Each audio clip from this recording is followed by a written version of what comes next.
Oremos, hermanas. Señor, te damos gracias en esta mañana por tu gran misericordia y por tu gran amor. Ninguna de nosotras, Señor, es digna de estar aquí, Señor, pero tu misericordia, tu gracia abundante a través de Cristo en la cruz hace posible, Señor, que hoy podamos animarnos en tu palabra, que podamos abrir las Escrituras y que podamos ser transformadas a través de ellas. Yo te pido de una manera especial, Señor, que lo que yo no sé, Señor, tú nos enseñes. Que lo que yo no soy, tú me hagas. Que lo que no tenemos, tú nos des. Que en esta mañana, Señor, nosotras podamos ser traspasadas por tu palabra, Señor. Y que podamos, como fruto, Señor, atesorar a Cristo sobre todas las cosas. Ayúdame, Señor, ayúdanos. Como decía esa alabanza, vence en nosotras toda rebelión, Señor.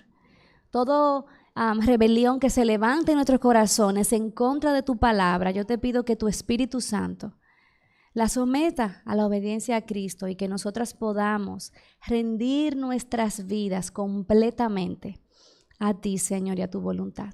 En el nombre de Jesús, amén. Amén. Bueno, les cuento que yo me llamo Betsy. Yo tengo 2 hijos, Josué, que tiene 9 años, y Samuel, que tiene 6. Por ahí los van a ver correteando en algún momento. Yo tengo 34 años y para mí realmente es un privilegio poderme parar aquí y hablarle a ustedes de estas cosas. No puedo darlo por sentado porque justamente con estos pasajes, hace aproximadamente 10 años, Dios confrontó mi vida. Y quiero hablarles un poquito al final de este tiempo acerca de mi testimonio y cómo esto transformó mi vida, pero solamente les quiero decir que Cristo me encontró cuando yo tenía 12 años y yo prácticamente vivía en la iglesia. Yo amaba al Señor, según lo que yo entendía, y yo servía en todos los ministerios. Desde que yo soy una niña, el pastor me decía, Betsy, la gente no se tiene que convertir todos los domingos. Porque yo pasaba al frente, al final de la prédica, y le decía al pastor, pastor, hoy sí acepté a Cristo, todos los domingos. Entonces, mi vida se desarrolló en la iglesia y todo lo que definió mis años de adolescencia, de juventud, fueron las actividades cristianas, los campamentos. Yo estaba, hermanas, en todo lo que se llamaba cristiano, ahí estaba yo. De hecho, conocí a mi esposo en un campamento cristiano. Él era el predicador. En general, mi vida se rodeó de ambientes cristianos y yo pensaba que eso de ser cristiana yo lo tenía muy claro. Hasta que entonces me casé. Bueno, primero hice mi carrera, me casé, hice mi maestría. Estaba siendo muy exitosa en el mercado laboral, en la iglesia muy ocupada con muchos ministerios. Y entonces me topo con una enseñanza acerca de Tito 2. Y déjenme decirles, hermanas, esa noche que yo comencé a leer estos versos, yo no podía creer que yo no tenía clara la conexión que había entre lo que yo profesaba ser y lo que Dios esperaba que yo fuera. Así que vamos a leer algunas porciones de Tito 1. Y yo les pido, hermanas, y eso le decía ayer a las más jovencitas, que cuando leamos la palabra de Dios en esta ocasión y siempre, leámosla como si Dios nos estuviera hablando. Dios nos está hablando porque esta es su palabra. Entonces, leámosla con un sentir de expectativa y de asombro ante la palabra de Dios. Y que todo lo que haya dentro de ti, dentro de mi corazón, que diga, ay, eso ya yo me lo sé. Que todo eso tú lo puedas poner a la obediencia a Cristo. Bueno, vamos a ver específicamente unos versículos que están en el capítulo 2. Pero cuando nosotras estudiamos la Biblia, nosotras tenemos que no solamente ver los versículos aislados, esos 2 versículos que queremos leer, sino que tenemos que ver dónde esos versículos están situados, cuál es el contexto en el que se encuentran y por qué están ahí. Entonces, comenzamos con que la carta que vamos a leer es una carta que el apóstol Pablo le escribió a un pastor joven que se llama Tito, ¿verdad que sí?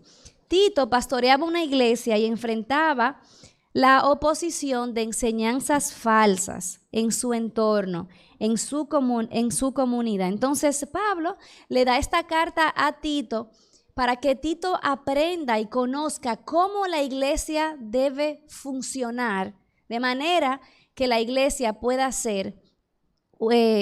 pueda reflejar y adornar el evangelio. Vamos a leer los primeros 4 versículos. Dice: Pablo, siervo de Dios y apóstol de Jesucristo.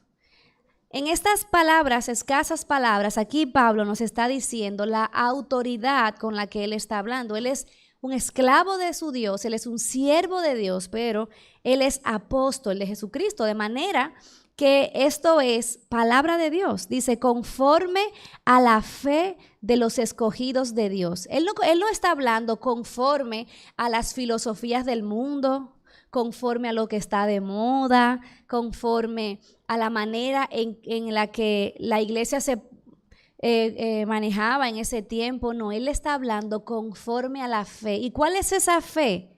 El evangelio. Dice, y el conocimiento de la verdad que es según la piedad, o sea, el conocimiento de la verdad de la palabra de Dios, que no es una verdad desconectada de la vida diaria, sino que es una verdad que es según, conforme a la piedad, a una vida que valide esa verdad. Dice, en la esperanza de la vida eterna, la cual Dios, que no miente, prometió desde los tiempos eternos. Estoy diciendo otra versión, pero la Reina Valera dice, prometió desde antes del principio de los siglos y a su debido tiempo manifestó su palabra por medio de la predicación que me fue encomendada por mandato de Dios nuestro Salvador. Él le dice a Tito, yo, siervo de Dios, apóstol, enviado por Dios. Yo he sido enviado por Dios conforme a la fe de los escogidos y al conocimiento de la verdad que es según la piedad. Y dice, y en la esperanza de la vida eterna, la cual Dios, que no miente, prometió desde los tiempos eternos. Él está poniendo su esperanza ¿en qué? En Cristo. Porque tengo mi esperanza en ese tiempo venidero, en ese tiempo en el que estaremos en gloria en Cristo. Yo quiero hablarte de estas cosas. Y dice a Tito, verdadero hijo en la común fe. Y es muy importante que nosotras veamos que aquí dice verdadero hijo, porque Pablo va a comenzar a hablar de relaciones que tenemos que tener. Entonces, él no está hablando algo desconectado de su vida, como veremos en Tito. Él está diciendo más adelante cómo la iglesia debe relacionarse, pero él no se lo está diciendo a un extraño. Él le está diciendo esto a una persona con quien él ya se ha relacionado y es como un hijo para él. Y él dice, gracia, misericordia y paz de Dios, Padre y del Señor Jesucristo nuestro Salvador. Entonces, en el versículo 5, que es lo que vamos a enfatizar ahora, dice, por esta causa te dejé en Creta. Ese es el lugar donde Tito se encontraba, para que corrigieses lo deficiente y establecieses ancianos en cada ciudad, así como te mandé. De manera que esta carta lo que viene a hacer es a corregir lo deficiente. Ese verso ¿no les recuerda a otro verso de la palabra de Dios? Que dice que la palabra de Dios es útil para enseñar, para corregir. ¿Se recuerdan? Amén, a fin de que el hombre sea perfecto. Entonces, básicamente lo que él está diciendo es eso. Yo te dejé ahí para que tú corrijas lo que está mal. Hermanas, ¿cuántas cosas en mi vida están mal? Y yo necesito que la palabra de Dios me corrija, me amoneste, me enderece. Yo necesito que Dios me corrija lo deficiente. Entonces, él comienza a hablar una serie de características de cómo deben ser esos ancianos que él tiene que identificar, que él tiene que establecer. Entonces, al final nos dice un poco de qué era lo que estaba sucediendo en ese lugar y por qué. Él dice que los ancianos deben ser irreprensibles, maridos de una sola mujer y otras características. Entonces, en el versículo 9 dice que esos ancianos tienen que ser retenedores de la palabra fiel, tal como ha sido enseñada, para que también pueda exhortar con sana enseñanza, con sana. Escuchen esa palabra, sana enseñanza, y convencer a los que contradicen. En el versículo 10 dice, porque hay muchos contumaces, habladores de vanidades, engañadores, mayormente los de la circuncisión, a los cuales es preciso tapar la boca, que trastornan casas enteras, enseñando por ganancia deshonesta lo que no conviene. Oigan, y al final dice que uno de ellos, en el versículo 12, su propio profeta dijo, los cretenses, siempre mentirosos, malas bestias, glotones, ociosos. Luego, Pablo le dice, este testimonio es verdadero, por tanto, repréndelos duramente para que sean, ¿qué? Sanos en la fe.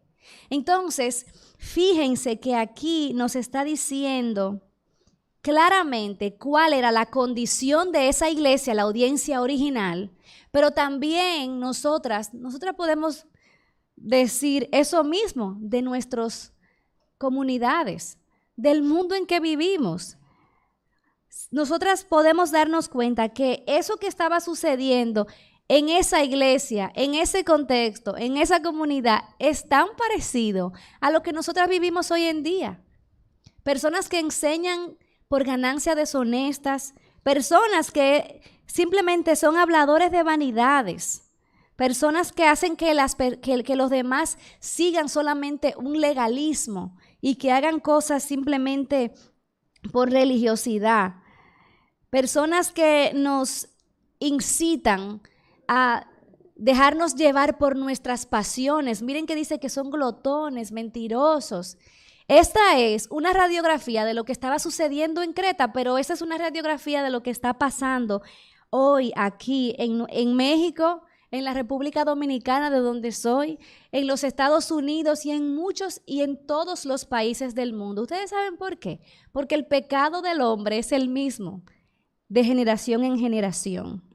Entonces, fíjense que Pablo tiene una urgencia de decirle a este pastor joven, que es como su hijo, su verdadero hijo en la fe, hijo mío, yo quiero que tú endereces lo que está torcido, con el fin de que, y ese punto está muy claro en el versículo 13, el propósito para que sean sanos en la fe. Y eso fue lo que pasó conmigo hace aproximadamente 10 años. Yo amaba al Señor, yo estaba todo el tiempo en la iglesia, pero yo no era sana en la fe. Y la razón por la que yo no era sana en la fe era porque yo estaba siendo expuesta a una doctrina que no era sana. Entonces, ¿cómo yo sé si la doctrina que yo estoy creyendo o viviendo es sana? En los próximos versículos nos da unos ejemplos de cómo esa doctrina luce en las personas, cómo esa sana doctrina luce. En el capítulo 2, Pablo le sigue diciendo a Tito, pero tú habla lo que está de acuerdo a la sana doctrina. Y esa palabra sana, en el idioma original, lo que quiere decir es sana.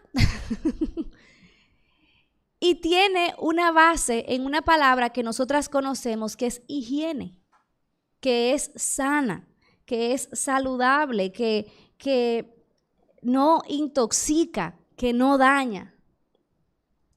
Nosotras, obviamente, si tocan la puerta a nuestra casa y abrimos la puerta y vemos a un señor muy bien presentado y muy limpio y nos dice, Muy buenos días. Mi nombre es John Smith y yo vengo a decirles a usted que tengo un nuevo producto.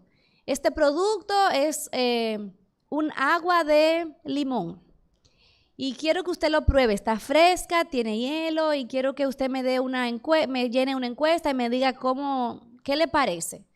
Y cuando esta persona saca un vaso de donde sea que lo saque y nos dice que es un agua de limón y nos da una agua sucia, marrón, que se ve que tiene como trozos como de tierra, yo quisiera saber qué persona diría, ay, claro, me la voy a beber para ayudarle a usted.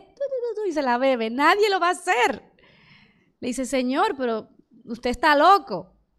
Pero eso es lo que nosotras hacemos día a día. Cuando prendemos la televisión, cuando prendemos la radio, cuando vemos esa novela específica que nos gusta y no podemos dejar, cuando hojeamos esa revista, cuando estamos en una sala de espera, nosotras estamos todo el tiempo intoxicando nuestros corazones con una mala doctrina. Porque pensamos que la doctrina solamente es algo bíblico. Es más, la palabra doctrina a veces solamente pensamos que está en la Biblia, pero una doctrina es simplemente un conjunto de creencias por las que nosotros regimos nuestra vida. Muy probablemente estemos siendo adoctrinadas o indoctrinadas por la televisión que por la misma palabra de Dios. Entonces, por eso es que Pablo le dice a Tito, enseña lo que es coherente, lo que está de acuerdo a la sana doctrina. La palabra de Dios es la fuente.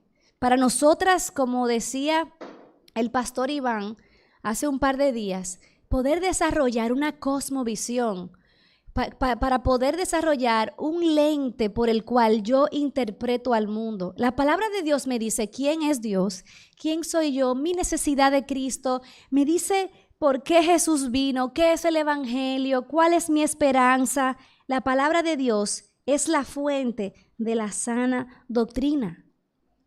No Televisa, ni la emisora que no puedo dejar de oír, es la palabra de Dios.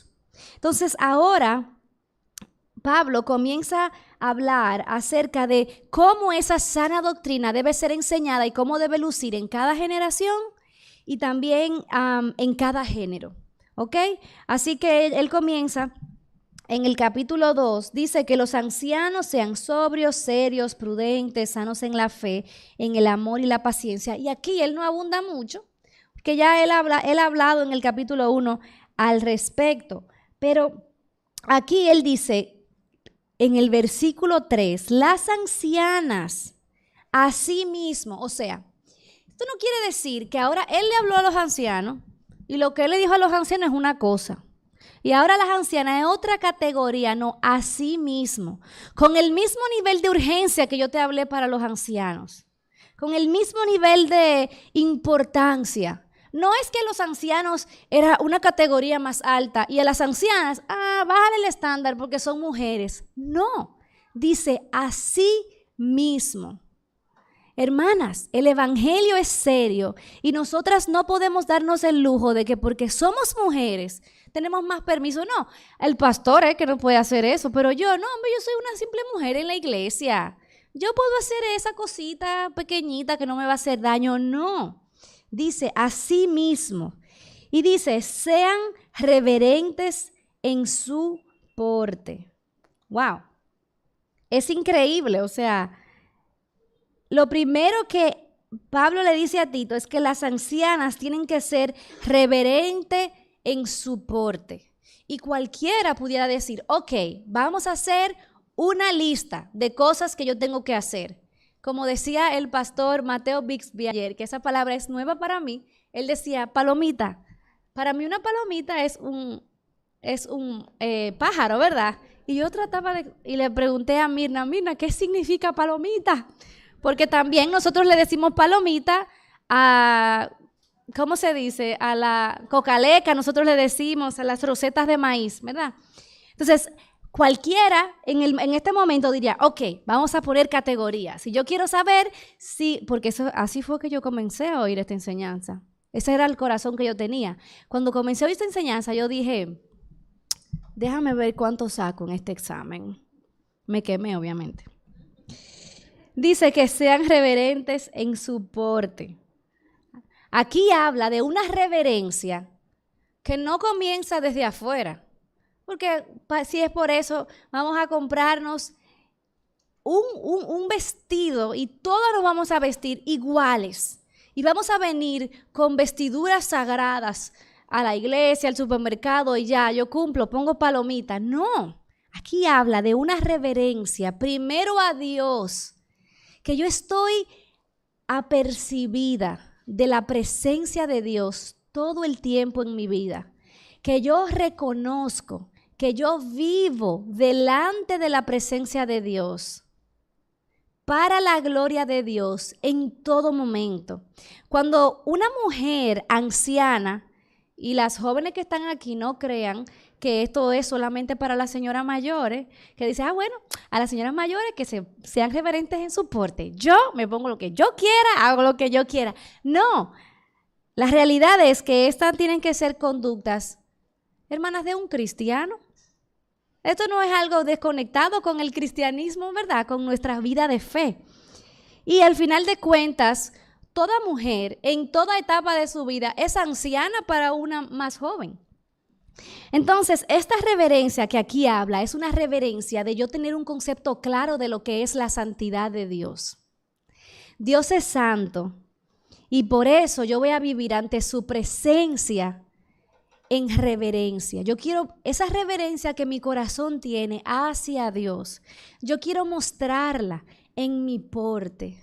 No solamente en la manera en la que yo visto, pero en la manera en la que me conduzco, con las palabras que yo uso, con la forma en la que yo soy.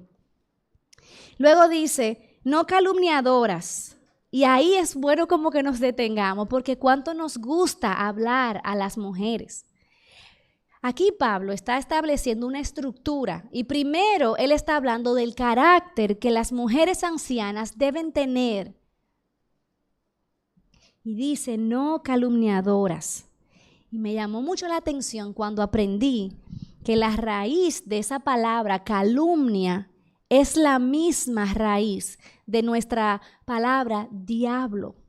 Me imagino que las hermanas que lo leen en inglés no entenderán qué es eso, pero nosotras sí sabemos. De manera que cuando nosotras calumniamos, simplemente entramos en el negocio del diablo. A veces pensamos que calumniar es hablar con el pastor de un hermano y acusarlo de algo que no hizo. Y una hermana pudiera decir, yo nunca sería capaz de hacer eso. Palomita, lo tengo listo, pero no. Déjenme decirles que nosotras simplemente cuando decimos una verdad acerca de alguien y no tenemos ese permiso para decir esa verdad y sabemos que en el fondo de nuestros corazones lo hacemos para dañar a la otra persona, eso es calumnia. Cuando tú le dices a otro, yo te voy a decir esto para que tú ores nada más. Solamente para que ores. Pero la hermanita tal está como... Si nosotras analizamos las palabras que salen de nuestra boca, por eso es que la palabra dice que en la abundancia de las palabras hay pecado. Y nosotras, y es increíble porque Pablo escoge esta palabra específicamente en este contexto, pero esa palabra diabolos aparece 38 veces en el Nuevo Testamento y en todos esos casos, excepto en 4, se usa para referirse a Satanás. Entonces, Pablo lo que dice es que las ancianas sean reverentes en su porte, mostrando una reverencia a Dios en su exterior, pero que también no sean como el diablo en la iglesia. Hay hermanitas así, yo he sido así. ¿Y tú?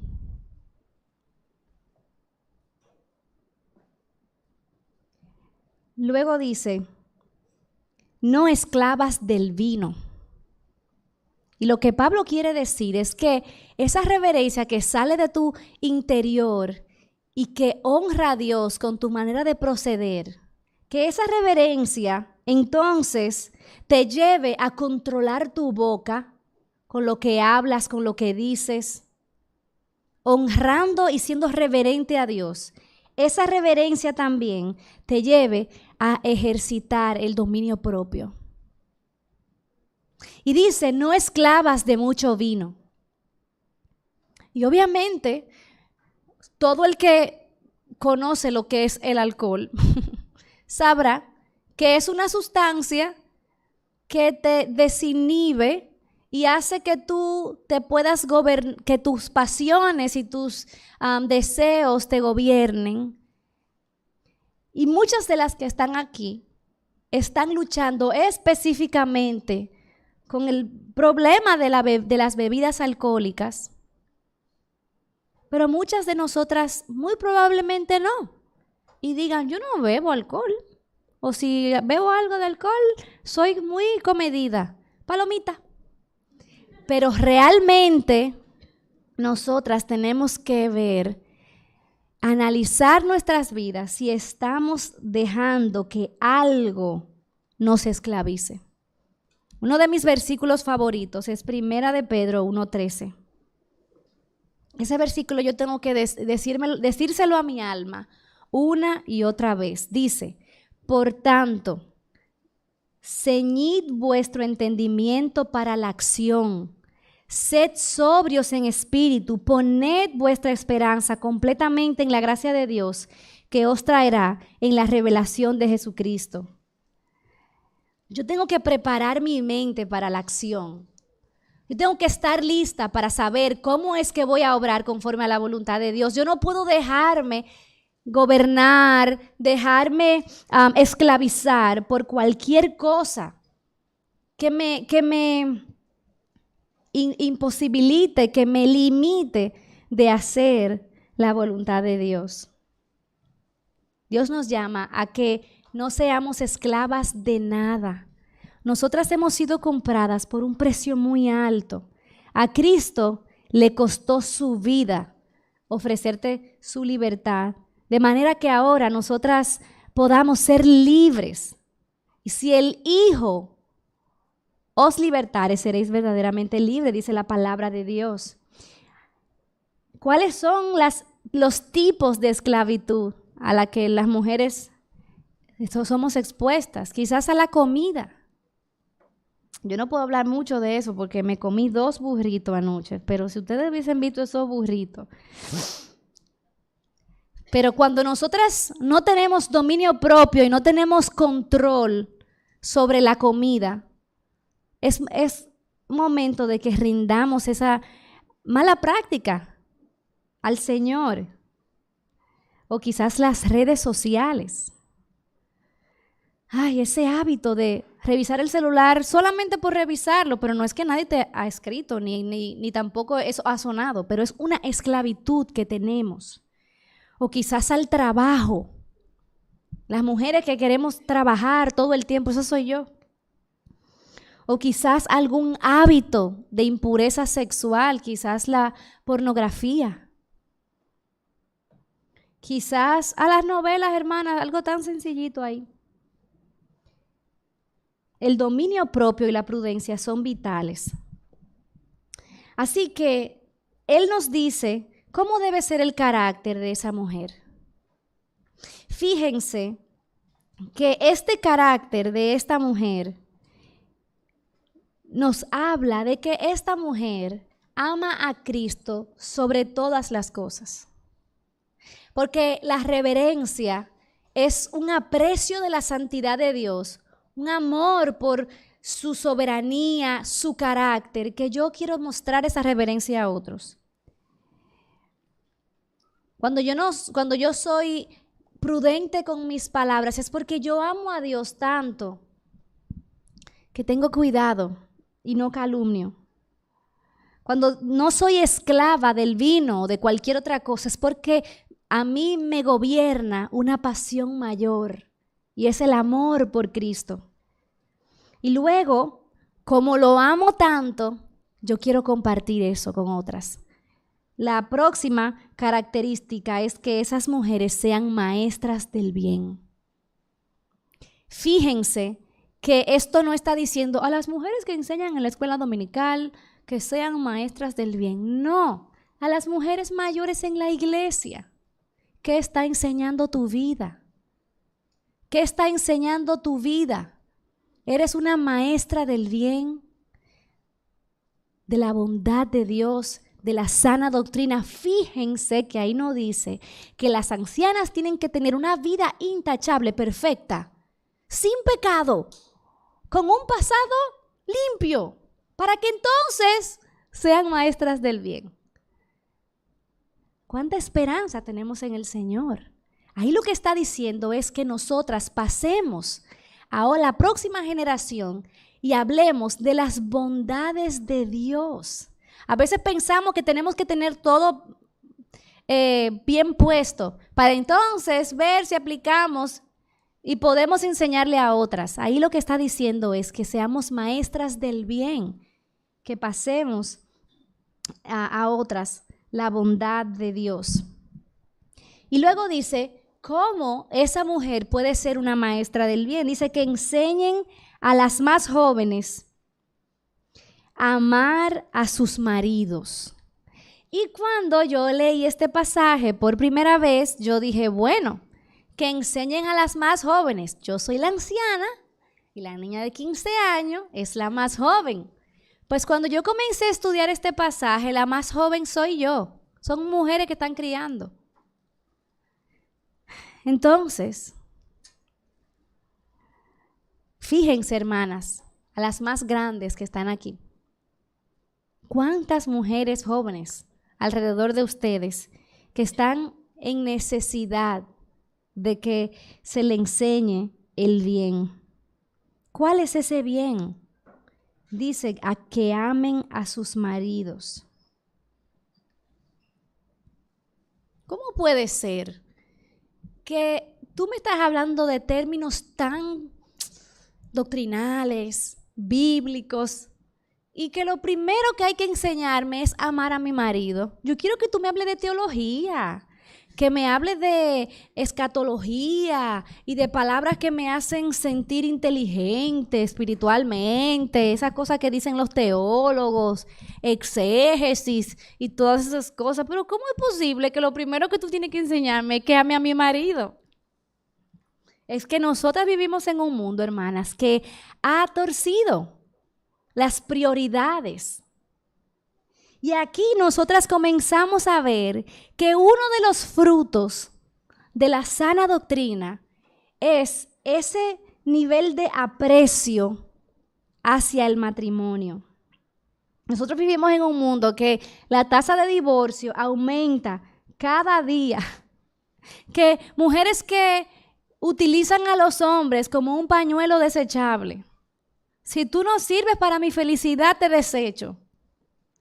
Pero fíjense que Dios está diciéndole a esa mujer anciana, apúrate, enséñale a las mujeres jóvenes la importancia de esa institución que Dios creó en Génesis. Estas son las cosas que Dios valora, que enseñen a las mujeres a amar a las mujeres jóvenes, amar a sus maridos. Como dice la palabra, esa mujer virtuosa, hacerle bien a su marido todos los días de su vida, elevando el estándar del matrimonio. Yo estoy segura, y lo puedo decir por mi propia vida, que la razón por la que Pablo le dice a Tito y encomienda a Tito, fíjense, que Pablo no le está diciendo, ancianas, no. Él va en el orden de la iglesia local al pastor y le dice, pastor, que sus ancianas tengan estas prioridades, que enseñen a las mujeres jóvenes a amar a sus maridos. Ustedes no tienen idea de cómo el enemigo está llenándole de basura la mente a mujeres como yo o mujeres más jóvenes, diciéndole a ellas que un marido no es tan importante, diciéndole que el matrimonio es simplemente algo de segunda categoría, algo que te sirve a ti, algo que cuando ya no funciona, tú lo terminas. Y aquí habla, la sana doctrina nos enseña esto, a que el matrimonio es importante. Luego dice, amar a sus hijos.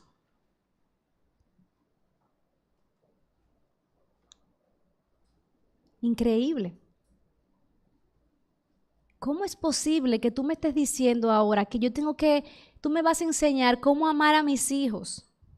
Yo no quiero amar a mis hijos, yo amo mi carrera. Yo quiero que mis hijos, ellos se crían solos.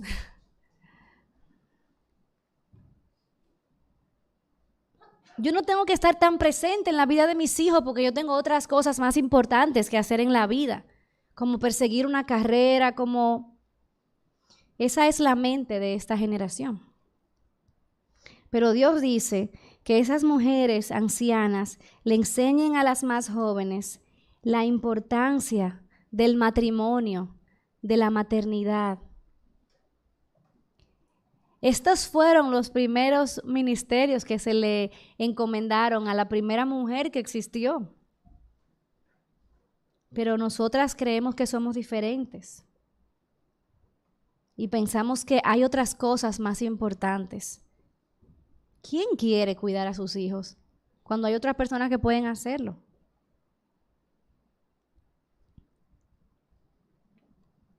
Dice, a ser prudentes. Y la prudencia es como un valor en extinción en esta generación.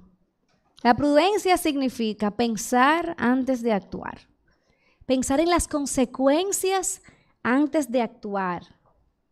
Y eso es exactamente lo que estamos viendo en los medios de comunicación y en la cultura de hoy. Donde quiera que nosotros vamos, vemos que básicamente la mujer es invitada a vivir sin límites, a ser lanzada, a no tomar en cuenta, a vivir el momento, a seguir su corazón. Y aquí dice la importancia de enseñar a las jóvenes a ser prudentes. Dice a ser puras. Pues eso no quiere decir que se bañe y que ande limpia, no, es una pureza del corazón. Que esa mujer pueda mirar a la cruz y ver que la cruz, el sacrificio de Cristo, es la fuente de toda pureza. Que ella ha sido lavada con la preciosa sangre de Cristo y que Cristo la presenta limpia ante el Padre. Pero que entonces ella quiere vivir y crecer en esa santidad que ya le ha sido otorgada a través del Evangelio y que ella pueda vivir en pureza en su mente, en su andar. Y luego cuando dice ya vimos que le enseñan a las mujeres jóvenes a amar a sus maridos y amar a sus hijos, a ser prudentes, puras o castas. Hermanas, mire, abróchese su cinturón, cuidadosas de su casa. En mi país hay una frase que dice, mujer, sal de la casa. No es así. Dice, mujer, sal a la calle, que la casa embrutece, envejece y nadie te lo agradece. Pero ¿por qué fue que Pablo le dijo a Tito que las ancianas le enseñaran esto a las más jóvenes?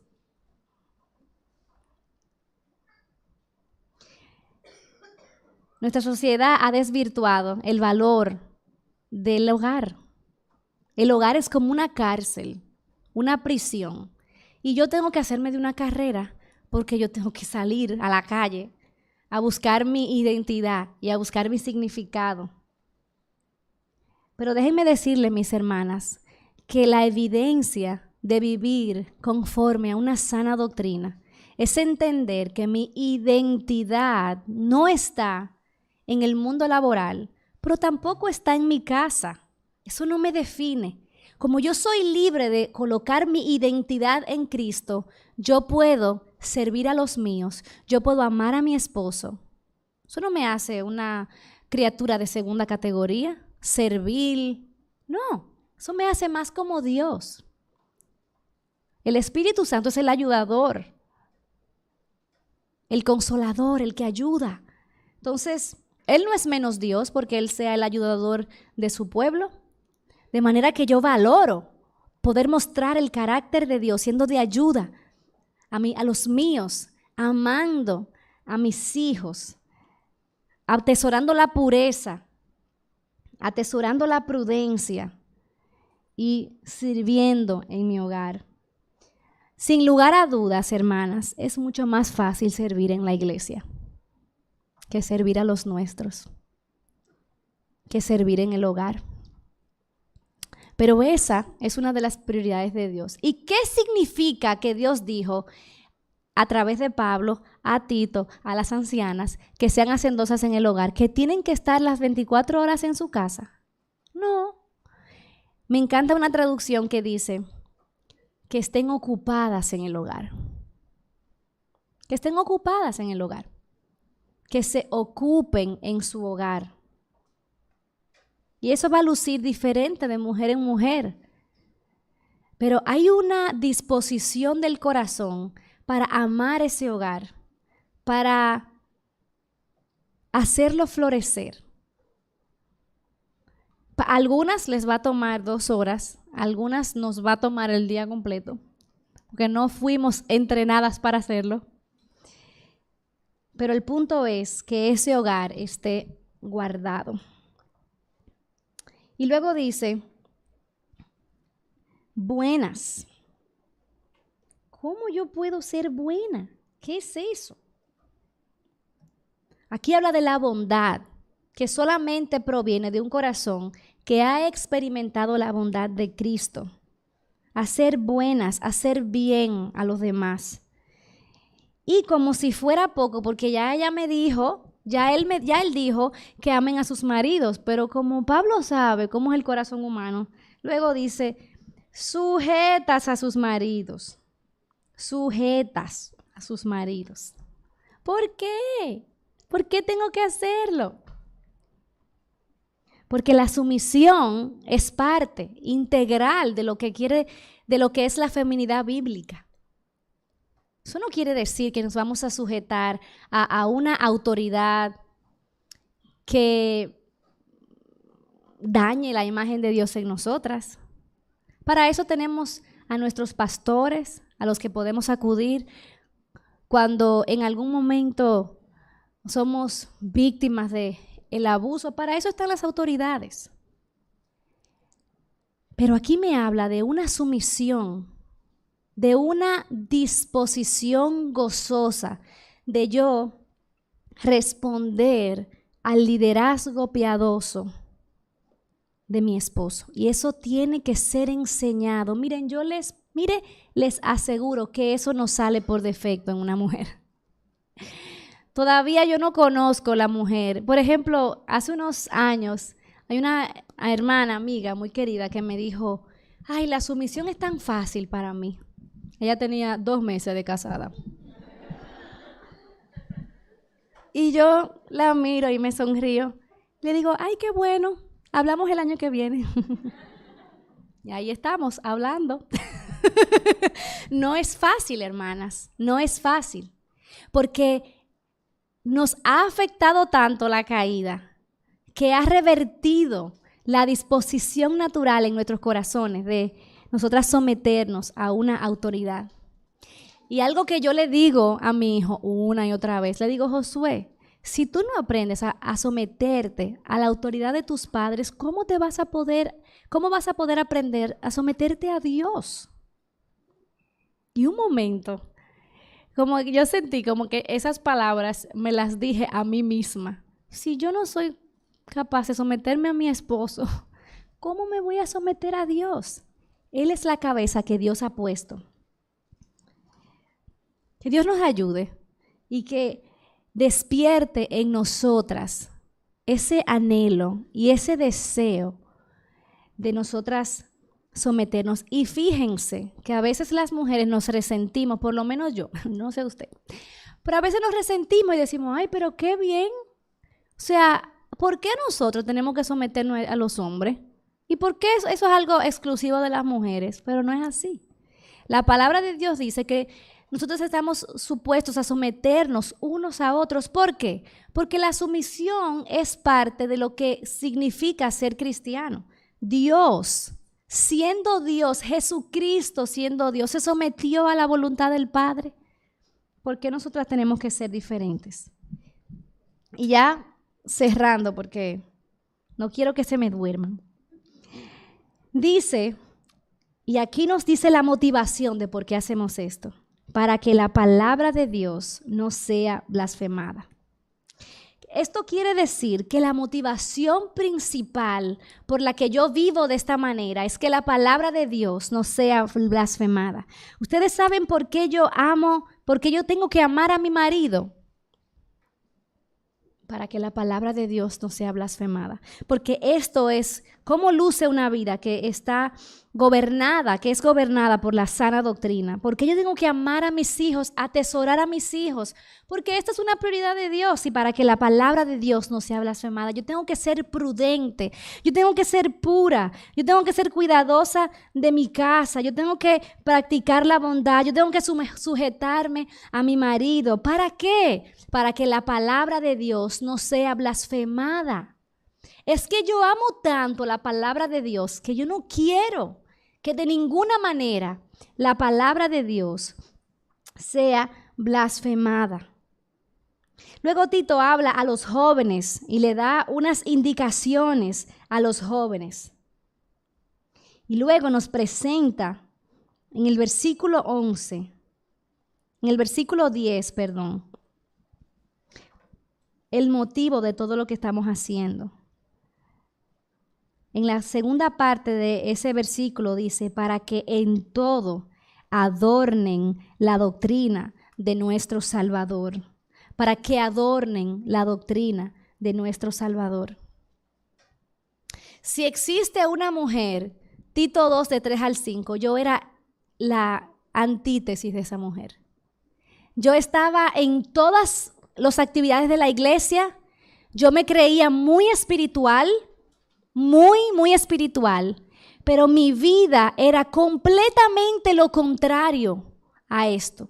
Yo decía que yo amaba a mi marido, yo decía supuestamente que amaba a mis hijos, pero ninguna de estas características estaban presentes en mí. Yo dejé que los ideales del mundo le dieran forma a lo que yo pensaba que era ser una esposa. Yo pensaba que ser una esposa era unirme a este hombre para hacer un equipo. Tú trabajas, yo trabajo por aquí. Es como más o menos como una competencia. Yo, mi único Dios y Señor, obviamente yo no lo decía con mi boca, pero mis acciones lo decían. Mi único Dios y mi Señor era mi carrera, mi futuro, mi bienestar. En un momento en el que yo aportaba a la casa más dinero que mi esposo, ¿saben cómo yo me sentía? Como la autoridad. Yo tomaba decisiones como yo quisiera porque el dinero lo traía yo. Sujetarme a mi esposo. Pero, ¿por qué? ¿Cuál es la necesidad? Yo tengo un cerebro, yo puedo pensar. Amar a mis hijos. En ese momento, Josué, mi primer hijo, tenía 1 año. Pero amar a mis hijos era, no es que esto esté mal. Lo que estaba mal era la intención y la motivación detrás en mi corazón. Yo tenía sirvientas en la casa, señoras que me ayudaban, niñeras. Amar a mis hijos es que ellos tengan lo que necesitan y la comida en su lugar, pero los fines de semana yo puedo compartir con él, porque yo estoy todo el día trabajando y él no me necesita tanto, él tiene ahí a alguien que lo cuide. Eso era amar a mis hijos.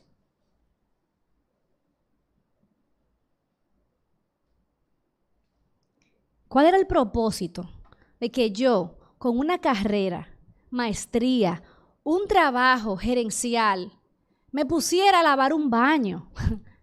Eso no era para mí, eso era para otra persona de otro nivel, de otra categoría. Eso era como humillante. Yo tenía personas que lo hicieran. Invertir en mi casa, pasar tiempo en mi casa, La casa lo único que embrutece y nadie te lo agradece. Yo quiero estar afuera, donde me reconocen mis talentos, en mi casa, con un niño bebé. No. Cambiando pañales. Pero ¿cuál es la necesidad? No hay por qué. Cuando yo vi este pasaje por primera vez, cuando decía para que en todo adornen la doctrina de vuestro Salvador, fue que yo me di cuenta, es que en vez de adornar el evangelio con un estilo de vida coherente, yo estaba adornando mis ídolos. Yo estaba adornando mi estilo de vida, mi carrera. Yo estaba esclavizada a estas cosas. Pero Dios, en su gracia y en su misericordia, por primera vez me abrió los ojos y me enseñó la hermosura y la belleza de mi papel como mujer. Por primera vez yo vi la conexión entre el evangelio que yo creía y cada acto de la vida ordinario. Yo tenía ojos para ver aquellas cosas que Dios valora, que Dios atesora. Porque a mí nunca me contaron de esta belleza. A mí nunca me contaron de que estas cosas eran hermosas. Por eso es que Pablo le dice a Tito, a las ancianas, enseñen a las jóvenes a que esto es algo hermoso, a que esto es algo maravilloso. Y el Señor me llevó al arrepentimiento. Yo quisiera decirle que yo me arrepentí ese día y el otro día ya yo era una mujer de su casa, sumisa, pero no. Me tomó tiempo rendir cada área al señorío de Cristo. Arrepentirme, apartarme de mi pecado, atesorar la pureza, el dominio propio, la bondad, la sumisión. Tuve que pagar precios muy altos.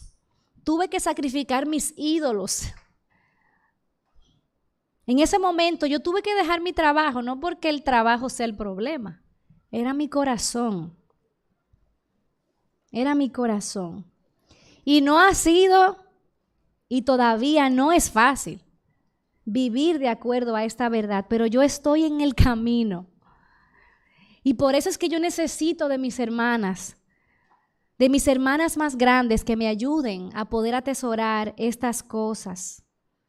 Déjenme decirles que yo tuve que pedirle a mis amigas que vinieran a mi casa a enseñarme cómo se limpiaba un baño o cómo se cocinaba, porque como fui criada por una mamá soltera, yo nunca le di importancia a estas cosas. Pero yo tenía un gozo en mi corazón, un gozo tan grande en mi corazón, que yo le pedía, siendo a una hermana de mi misma edad o hermanas más grandes, por favor, ayúdenme, enséñenme cómo es que yo puedo vivir de una forma coherente con mi fe. Yo creo que Eva, la mujer, que fue la primera que pecó, diciéndole a Dios una declaración: yo soy mi propia autoridad, yo no quiero vivir por tus reglas. Qué medida de gracia tan grande nos ha dado Dios, que no solamente nos ha enviado a su Hijo para salvarnos, para redimirnos, para limpiarnos de toda impureza y de todo pecado, sino que ha colocado a esa mujer en una iglesia local. No la ha dejado suelta. Él sabe que nosotros como borregos nos vamos por ahí. La ha puesto en un rebaño pequeño, en una iglesia local, donde ella puede ahora desarrollar relaciones que son saturadas del evangelio. Entonces, como la mujer se nos escapa la verdad tan fácil, yo digo que mi mente es como un colador que se me va como el evangelio. Yo necesito mis hermanas que me recuerden, que me enseñen, y eso es un privilegio. Por eso, hermanas, yo les digo, como Nancy DeMoss Wolgemuth en su libro Adornadas dice: nunca subestimes el impacto que tu vida puede tener en otras mujeres, donde sea que Dios te haya plantado. Aquí sentadas pueden haber muchas Betsys. Ellas piensan que tienen un ticket al cielo seguro, pero no entienden el evangelio ni cómo ese evangelio se vive. No arriesgues tu vida a blasfemar la palabra de Dios. Al no atesorar las prioridades de Dios, necesitamos ser coherentes en nuestra doctrina, en nuestra práctica. Es importante, es relevante. Cristo es demasiado precioso. Hay mucho en juego. Esto es una vocación muy alta, un llamado muy alto. Yo no puedo hacerlo en mis fuerzas y gloria a Dios. Y con esto termino. Por Tito 2, en el versículo 11, ¿qué dice? Aquí, en este versículo, se encuentra todo lo que nosotras necesitamos para vivir de esta manera.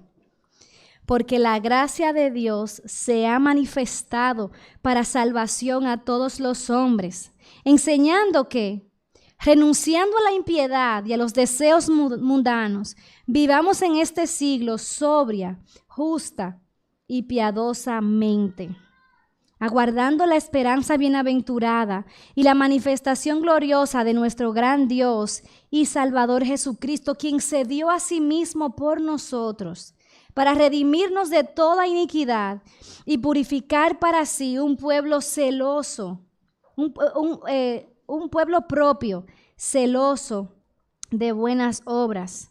Esto habla y exhorta y reprende con toda autoridad, que nadie te menosprecie. La única razón por la que nosotras podemos decir, sí, Señor, yo rindo mi vida a ti. Yo quiero atesorar lo que tú atesoras. Yo quiero vivir de una manera que sea coherente con mi fe. Es cuando nosotras entendemos que la gracia de Dios se ha manifestado. Solamente el Evangelio, la obra de Cristo en mi lugar es lo que me impulsa, es ese motor. Es cuando yo considero que Dios, Jesús siendo Dios, Él no se aferró a eso como a algo que le podía dar autoridad, no abrazó eso como algo a lo que se podía aferrar, sino que Él se despojó, haciéndose siervo, obediente, hasta la muerte y muerte de cruz. Eso es lo que a nosotras nos motiva para entonces destruir los ídolos de nuestros corazones, dejar de adornarlos a ellos y entonces adornar la doctrina de nuestro Salvador. Que el Señor les bendiga.